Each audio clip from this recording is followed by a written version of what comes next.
ഞാൻ ഏലിയാമ്മ എബ്രഹാം, മേരിക്കുട്ടി സക്രയുടെ ഇളയ സിസ്റ്ററാണ്. ദുഃഖത്തിലിരിക്കുന്ന മക്കളോടും കൊച്ചുമക്കളോടും ബന്ധുമിത്രാദികളോടും എൻ്റെയും എൻ്റെ കുടുംബത്തിൻ്റെയും അനുശോചനം അറിയിച്ചു കൊള്ളുന്നു. ഈ പ്രതിസന്ധിയെ തരണം ചെയ്യുവാൻ ദൈവം നമ്മെ സഹായിക്കട്ടെ. ഇപ്പോൾ സങ്കീർത്തനങ്ങൾ 90 വായിക്കാം. കർത്താവേ, നീ തലമുറ തലമുറയായി ഞങ്ങളുടെ സങ്കേതമായിരിക്കുന്നു.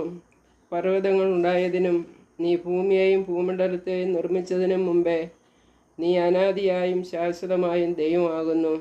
നീ മർത്യനെ പൊടിയിലേക്ക് മടങ്ങി ചേരുമാറാക്കുന്നു.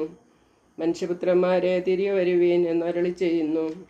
1000 സംവത്സരം നിന്റെ ദൃഷ്ടിയിൽ ഇന്നലെ കഴിഞ്ഞുപോയ ദിവസം പോലെയും രാത്രിയിലെ ഒരു യാമം പോലെയും മാത്രം ഇരിക്കുന്നു. നീ അവരെ ഒഴുക്കിക്കളയുന്നു. അവർ ഉറക്കം പോലെ അത്രേ. അവർ രാവിലെ മുളച്ചു വളരുന്ന പുല്ല് പോലെയാകുന്നു. അത് രാവിലെ തഴച്ചു വളരുന്നു, വൈകുന്നേരം അത് അരിഞ്ഞു വാടിപ്പോകുന്നു. ഞങ്ങൾ നിന്റെ കോപത്താൽ ക്ഷയിച്ചും നിന്റെ ക്രോധത്താൽ ഭ്രമിച്ചും പോകുന്നു. നീ ഞങ്ങളുടെ അകൃത്യങ്ങളെ നിന്റെ മുമ്പിലും ഞങ്ങളുടെ രഹസ്യഭാവങ്ങളെ നിന്റെ മുഖപ്രകാശത്തിലും വെച്ചിരിക്കുന്നു. ഞങ്ങളുടെ നാളുകളൊക്കെയും നിന്റെ ക്രോധത്തിൽ കഴിഞ്ഞുപോയി. ഞങ്ങളുടെ സംവത്സരങ്ങളെ ഞങ്ങൾ ഒരു നെടുവീർപ്പ് പോലെ കഴിക്കുന്നു. ഞങ്ങളുടെ ആയുഷ്കാലം 70 സംവത്സരം, ഏറെയായാൽ 80 സംവത്സരം. അതിൻ്റെ പ്രതാപവും പ്രയാസവും ദുഃഖം അത്രേ.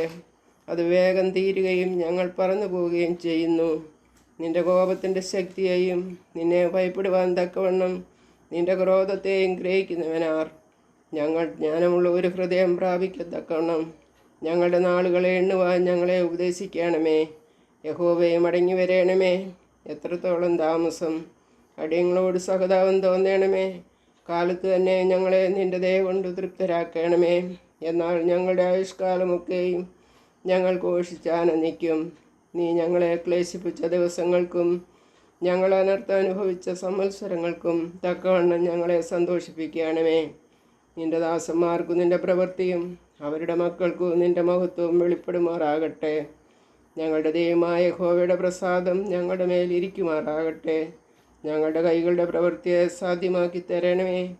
അതെ, ഞങ്ങളുടെ കൈകളുടെ പ്രവൃത്തിയെ സാധ്യമാക്കി തരണമേ.